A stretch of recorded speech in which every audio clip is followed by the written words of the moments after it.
Ce point d'eau est très important pour les mammifères, mais aussi pour une multitude d'espèces d'oiseaux. Le premier, le cordon bleu de l'Angola, à peine 10 grammes pour 12,5 cm de haut. Il est présent en groupe allant jusqu'à 40 individus. Mais aussi une tourterelle masquée, 40 grammes pour 26 cm, la plus petite des tourterelles africaines. Il y a une espèce qui ne quitte pas le point d'eau. C'est un couple de vanneaux armés. Ces oiseaux, d'une trentaine de centimètres de haut pour 170 grammes, se retrouvent exclusivement autour de points d'eau, se nourrissant d'invertébrés terrestres ou aquatiques comme les mollusques, crustacés, vers et insectes. Ce couple a eu plusieurs jeunes il y a quelques jours. Leurs poussins sont dits nidifuges, c'est-à-dire qu'ils sont précoces.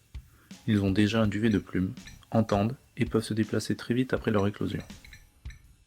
Ceci est dû au fait de la nidification au sol, offrant une faible protection contre les prédateurs, contrairement aux poussins nidicoles, qui, eux, ont un développement plus long au sein du nid, souvent placé en hauteur et bien camouflé.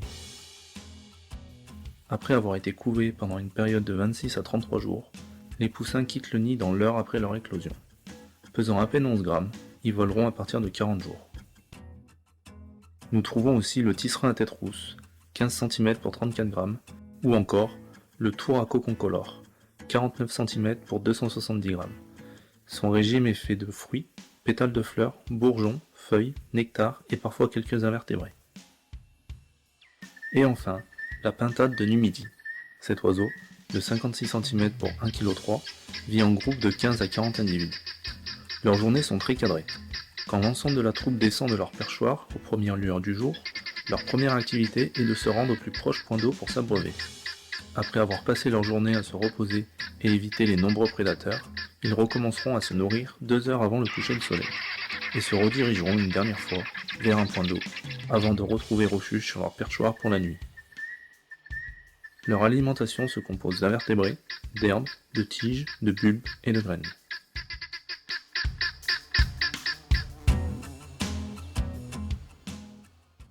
Une deuxième antilope arrive à son tour, le grand koudou. Contrairement aux impalas, les koudous sont des brouteurs. Ils consomment essentiellement des feuilles d'arbres, d'arbustes, mais aussi des fruits et d'autres plantes, desquelles ils absorbent leur humidité, leur permettant d'être presque indépendants des points d'eau. Le grand koudou se distingue du petit koudou par la présence d'une barbe sous son cou et d'un chevron blanc complet sous les yeux. Malgré une taille importante, pouvant peser jusqu'à 250 kg pour le mâle, il est surnommé le fantôme du bush. Leur pelage a une coloration dite perturbatrice, avec ses bandes blanches sur les flancs, lui permettant de briser sa forme et détruisant son contour, empêchant sa détection. Avec des cornes aussi petites, on peut estimer que ce jeune mâle a un peu moins de 9 mois. Un des 3 primates que l'on retrouve en Namibie avec le vervet et le galago du Sénégal est le babouin chacma. Ce mammifère très social vit en groupe, ici environ une trentaine d'individus, dont la structure sociale est une oligarchie. Un groupe de mâles dirige la troupe et sont les seuls autorisés à se reproduire. Tous les mâles sont dominants sur les femelles à partir de l'âge de 5 ans. L'épouillage, activité très importante chez les primates, pour renforcer les liens entre les individus ou affirmer son statut.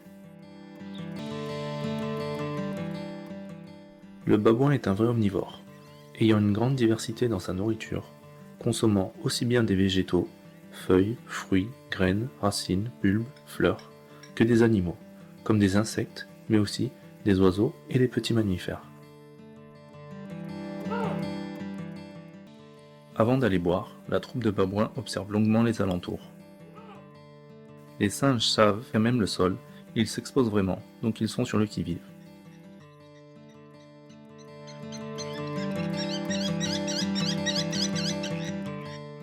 Un jeune intrépide décide de s'aventurer et de venir boire le premier.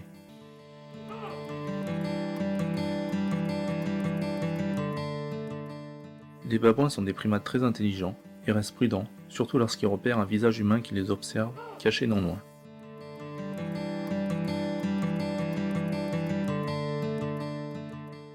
Ce jeune koudou mâle a presque atteint 2 ans. Comme chez la plupart des antilopes, il sera bientôt temps pour lui de quitter sa harde et de former un nouveau groupe avec de jeunes mâles en attendant d'être prêt à se reproduire à son tour.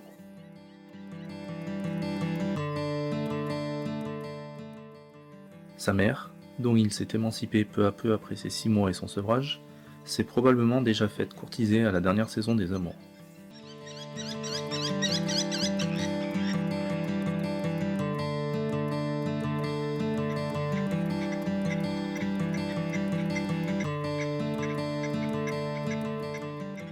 Malgré son corps imposant, un mâle babouin pouvant peser de 25 à 32 kg avec un maximum de 45 kg déjà enregistré, contre 12 à 20 kg pour les femelles, ce mâle va devoir faire face à quelque chose de beaucoup plus gros. Il ne fait définitivement pas le poids face au coudou et préfère s'en aller. Il y a aussi une hiérarchie dans le partage des ressources. Ici, l'eau est assez abondante pour ne pas créer de trop grandes tensions. Mais ce jeune profite tout de même de l'occasion pour boire tranquillement.